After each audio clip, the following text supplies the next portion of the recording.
The moment the cash vanishes, thunderous shots shatter the air. The ruthless executioner, Michael Boatwright. Jump ahead to October 2023. Robert Allen, part of the four-man hit squad behind the Icon's 2018 murder, steps out of prison. How did he escape justice? By turning rat and signing a sweetheart plea agreement to bury his ruthless gang, he violated the absolute rule of the streets, spilling every gruesome secret to detectives in the courtroom. His testimony created a terrifyingly clear reconstruction of the bloodbath inside that dark truck. Here lies his jaw-dropping testimony and the catastrophic aftermath. The horror began on June 18, 2018. That was the day Jose Dwayne Ricardo Onfroy, globally worshipped as XXXTentacion, withdrew about $50,000 in crisp bills from a nearby branch. He packed those thick bricks of money directly inside a high-end Louis Vuitton travel sack. Rolling through Deerfield Beach, Florida, the artist left his glossy dark BMW 8 outside Riva Motorsports. His step-uncle, Leonard Kerr, sat in the passenger seat. Barely 20 years of age, the phenom was casually shopping for a fresh street bike. He was completely oblivious that this trip would be his absolute last. The musician had owned the media spotlight for months on end. Smash hit records and explosive courtroom drama kept his name constantly in the headlines. Riding high from an eagerly awaited record drop, legions of obsessive supporters monitored his every move through his digital feeds. He broadcasted his lavish existence to the world, even flaunting his specific ride on Instagram. That massive online presence drew deadly attention when a stranger at a probation office recognized him months prior, silently marking the musician for a future hit. Concurrently, a deadly quartet of Fort Lauderdale street thugs circled the shoreline in a rented pitch-black Dodge Journey. Packing heavy artillery and ski masks, the squad canvassed the neighborhood thirsty for blood. This wolf pack included Dedrick Devonshea Williams, Michael Sherrill Boatwright, Trayvon DeMarcus Newsome, alongside Robert Allen. 3 of the executioners had turned 22. The youngest, Newsome, was only 20, a chilling parallel to the victim's own age. Calling the shots was Williams, an underworld figure notoriously dubbed Chucky. Chucky carried a massive criminal record, boasting severe felonies like aggravated battery, stealing cars, and clutching heavy illegal drugs. This ink-covered dad of 4 steered the strike vehicle despite serving active probation. Most importantly, his gaze snagged on that unmistakable sports coupe parked dead ahead. Remembering their encounter at the probation hub, Chucky immediately put the puzzle pieces together using the celebrity's internet post. The boss rallied his ruthless gang, grabbing his mobile device to match the digital boast directly with the exotic whip idling nearby. The execution was greenlit before a single boot hit the concrete. Their mobile war room was a borrowed truck snagged a mere 24 hours beforehand. The kingpin masterminded this car rental strictly for armed robberies.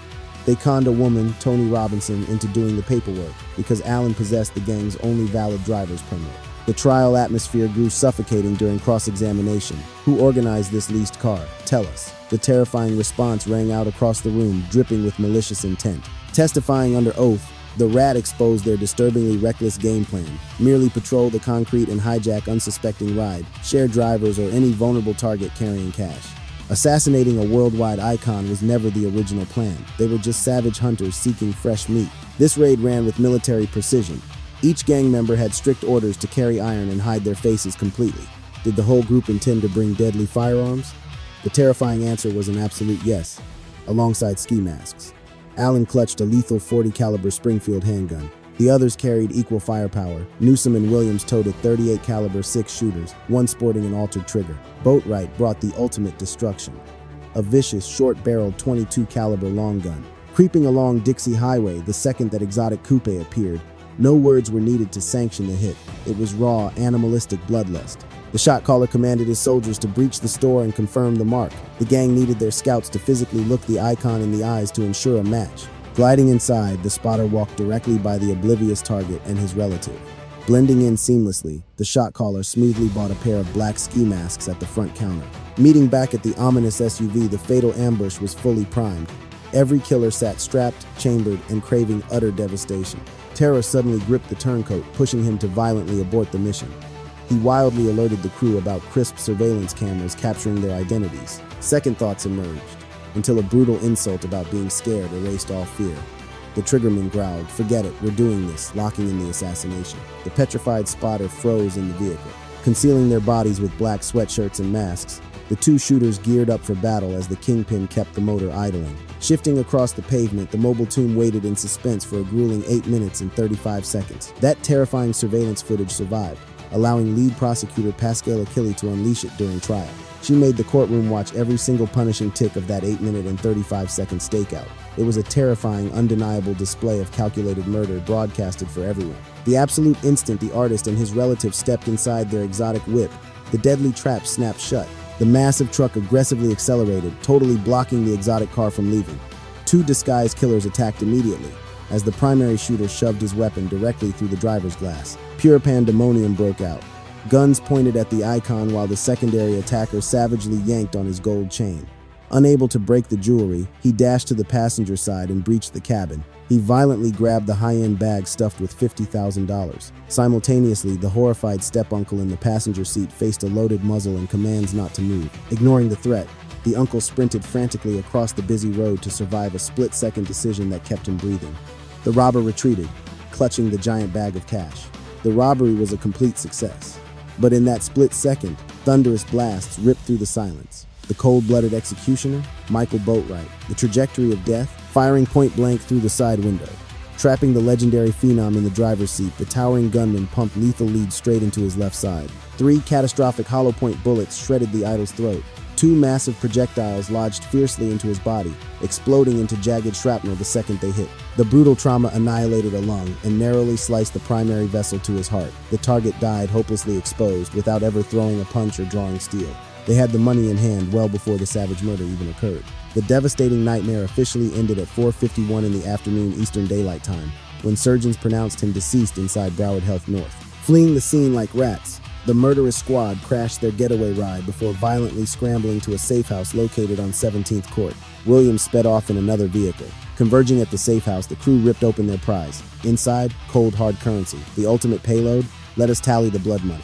Splitting the plunder quarterways, Williams, Boatwright, and Newsome each snatched $15,000. Meanwhile, Allen, relegated to lookout duty, walked away with a paltry $5,000. Boatwright brutally shut down Allen's plea for equal shares, citing his passive backseat status. Then, Boatwright and Newsome vanished with the firearms, the luxury pouch, banking documents, and the dead man's ignition keys that pair absconded with every shred of proof. Fleeing the chaotic strike zone, their smartphones suddenly illuminated with a chilling news bulletin.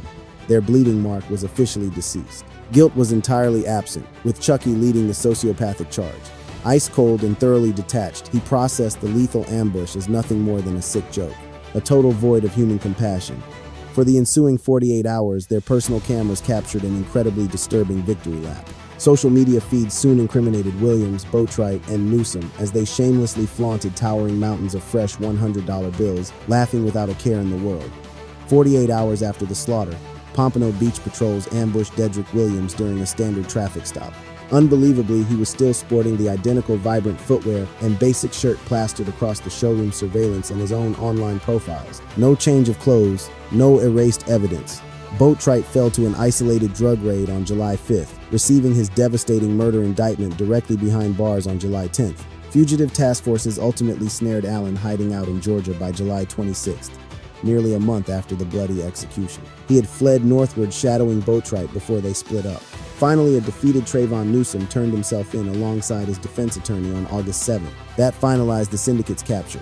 The 4 men confronted the absolute darkest charges imaginable: premeditated slaughter and armed robbery.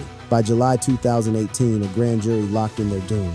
Security feeds chronicled the complete horror story, capturing everything from Williams prowling the compound to their getaway machine vanishing down the highway. Detectives hoarded tapes detailing the disguised purchase, the shadowy ambush setup, the ruthless assault, and the frantic flight. The only lingering mystery? The whispered conspiracies that orchestrated the violence, unraveling how a successful robbery escalated into the brutal assassination of a 20-year-old driver required an informant. That weak link was Robert Allen. The curtain was about to rise. On paper, Allen executed the least aggressive duty within that Dodge journey by never stepping onto the pavement. He absorbed the lowest payout of the blood money and explicitly cautioned his accomplices that the chaotic strike was a suicidal risk. Nevertheless, he personally confirmed the mark inside the shop, coordinated the leased vehicle, greedily secured his $5,000, and maintained absolute silence for weeks. That resume hardly painted him as innocent, a reality prosecutors weaponized brilliantly. It transformed him into their ultimate trump card, a devastating eyewitness ready to entomb his 3 brothers for life. Dragging that brutal reality into the light rested entirely upon the veteran shoulders of lead detective John Cercio. Their psychological war erupted inside a claustrophobic Broward County interrogation chamber. It was a suffocating box that Allen eventually admitted sent his anxiety skyrocketing. Currently living on his legendary digital lore, the high-stakes interview launches with deceptively mundane bureaucratic formalities, sworn statements, identity confirmations, and attorney logistics locking down the room. Once cleared, Sergio deploys his terrifyingly methodical surgical interrogation tactic. The absolute best angle to dissect this colossal murder charge hanging over your head. We need to deconstruct that exact escape vehicle. The ensuing 30 minutes unfold as a masterclass in mental warfare. Allen tries desperately to weave through shadows, but the veteran cop brutally slams shut every conceivable escape route. The detective applies crushing pressure, warning that microlies will obliterate his story. Then comes the devastating hammer-confirmed fingerprints on the chassis, plus surveillance trapping him departing the Driftwood territory inside that very car. To make matters worse, Chucky Williams had already flipped.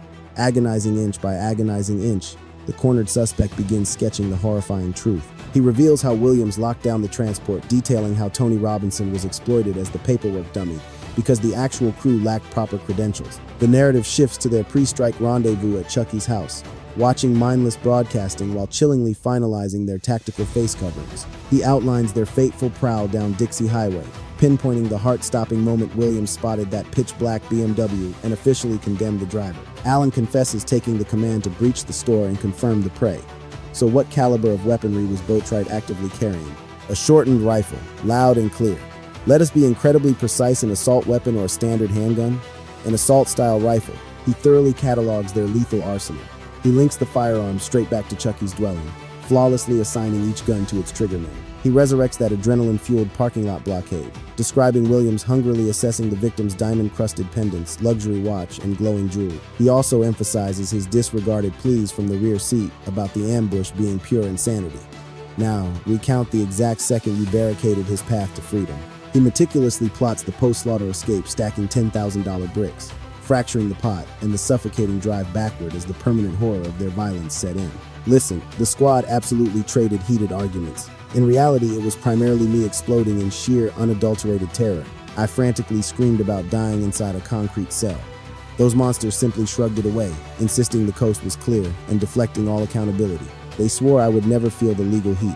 In the end, this blistering interrogation gifted prosecutors the ultimate blueprint to annihilate the entire operation. 4 agonizing years down the line, his immunity deal called in the final debt. On August 12, 2022, Allen pled out to reduced offenses stemming from the Savage Highway robbery. The supreme punishment, a guaranteed ticket to a lifelong cage, evaporated instantly. The sinister cost? Testifying relentlessly against his former blood brothers beneath the blinding lights of trial. The ultimatum was brutally transparent for Allen: secure his own eventual liberty, but actively ensure his former squad perished behind fortress walls. The Volcanic Joint Tribunal ignited on February 7, 2023, as Judge Newsome commanded the fiercely highly strung Broward County courtroom.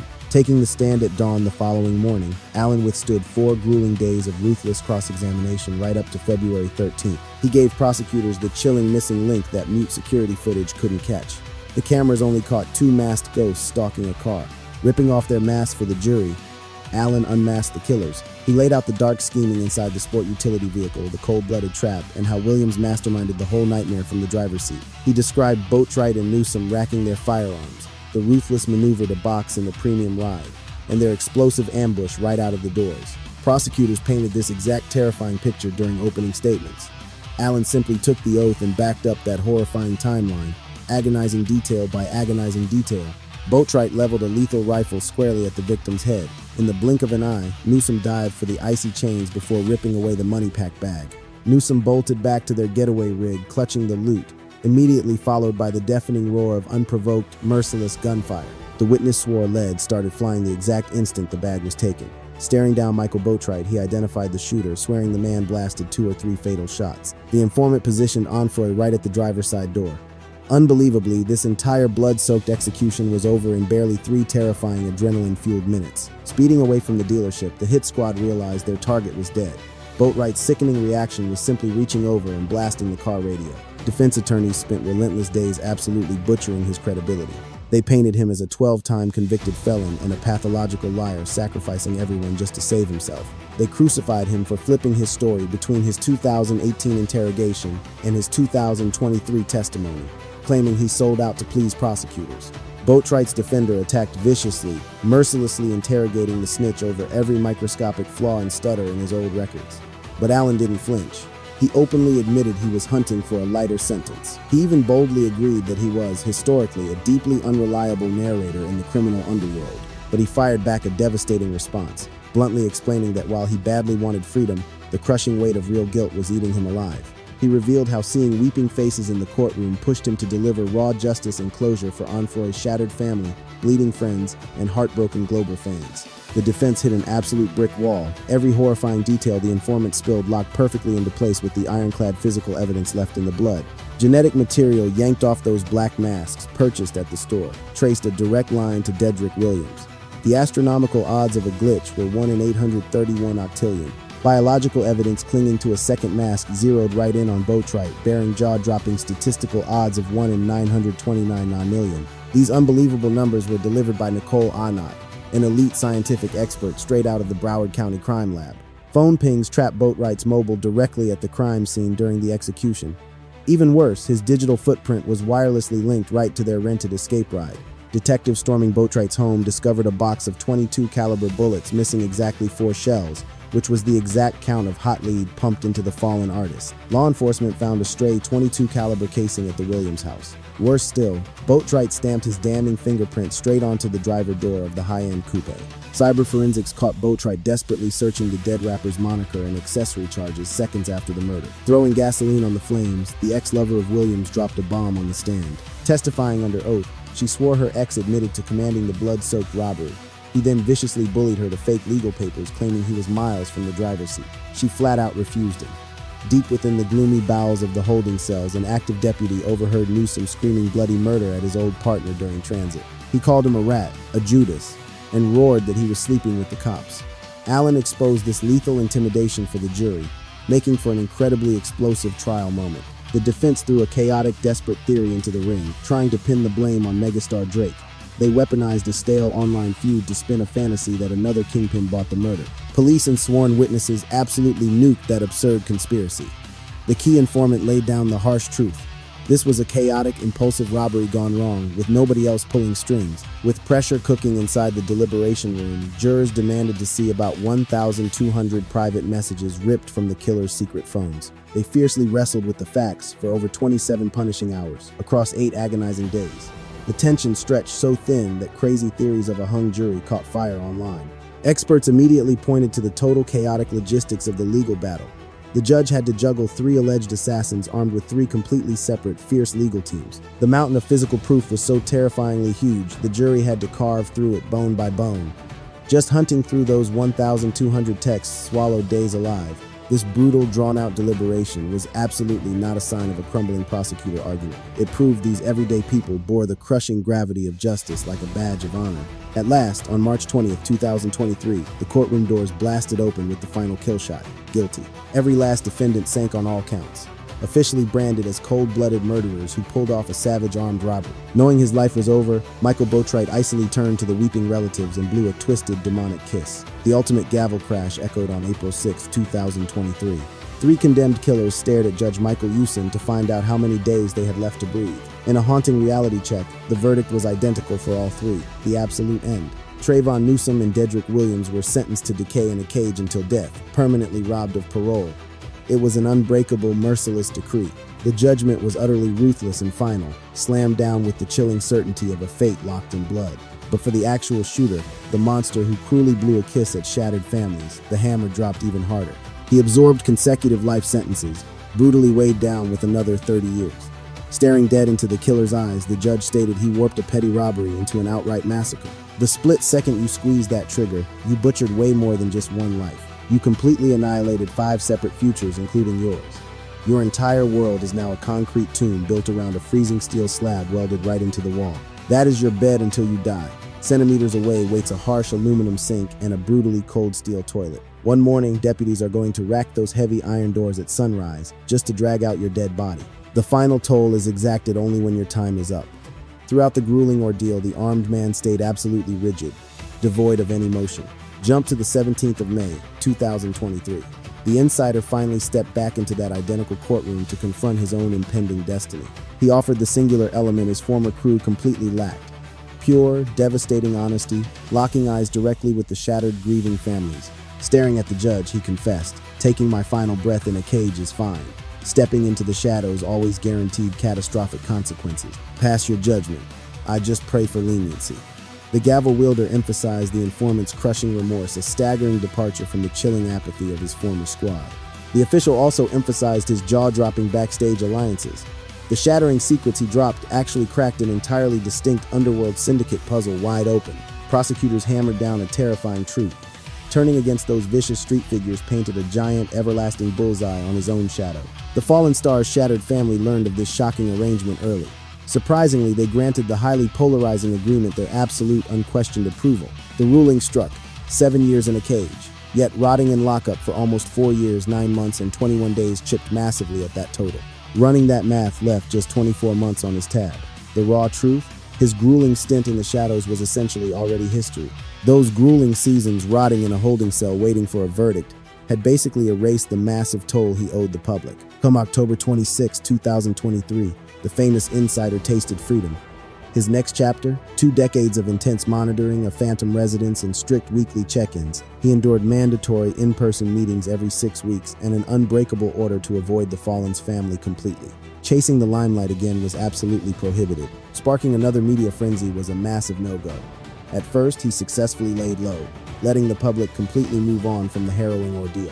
Chaos reignited in October 2024 within a fortified Florida compound. The locked-up assailant inexplicably dodged the guards, grabbing a phone to blast the internet. His online post oozed the very same disgusting ego he flashed the moment he unleashed 3 fatal blasts into a 20-year-old prodigy. Absolutely no remorse. He typed with pure audacity, strangely insisting his spirit remained pure. That highly volatile dispatch immediately set the internet absolutely ablaze. The fallen legend's mother retaliated fiercely. Loyal fans following the horror since 2018 were savagely dragged right back into that primal grief. The clip shattered the internet across countless apps, stunning unaware swipers while intensely re-wounding anyone who recalled the attacker's absolutely icy nature. The glaring irony was obvious. The very tech that ruined him, pinpointing his steps, recording queries, and linking his getaway, became his sick digital pulpit inside the walls. A month passed, and the wheelman tried a crazy new angle. By November 2024, his attorneys filed motions attempting to pull a massive Toronto music titan into the mess. This massive celebrity's toxic, incredibly public rivalry with the lost talent had previously hijacked countless hours of intense high-stakes trial debate. They insisted detectives label him the true architect. Their frantic document weaponized a vague online post and ancient rap feuds to create a desperate illusion of blamelessness. That heavyweight artist had already stared down a huge subpoena in the early clashes, but the sitting judge entirely wiped it away and cut him loose. Veteran cops had completely dismantled those crazy rumors about wealthy music enemies orchestrating the catastrophic tragedy right from the very beginning. The prosecution's key guy vowed under oath that their crew acted totally independently. This frantic maneuver revealed absolutely no new evidence. Moving toward the dawn of 2026, those convictions stand completely unshakable, ensuring the wheelman decays in a heavily fortified facility until his very last breath. The vicious attacker's frantic courtroom appeal case 4D2N23975 was violently crushed by the High Court in 2025. The justices utterly shredded his weak gripes regarding biased joint hearings and supposedly flimsy evidence. His overwhelming culpability is forever locked in stone. Each severe penalty stands absolutely firm. Simultaneously, the guy who flipped on his crew began quietly building a totally untraceable, phantom-like existence. Come September 2025, a magistrate granted him the ultimate interstate pass, authorizing him to legally drive massive cargo rigs from shore to shore. His hidden sanctuary remains intensely guarded. The intense probation rules remain locked in, but his file is absolutely spotless without a single mistake or new charge. Today, he roams the nation's sprawling interstates, a phantom piloting an enormous truck, legally bound to his handlers until the year 2043. In March 2026, the horror reignited across the web. Not via new developments, but because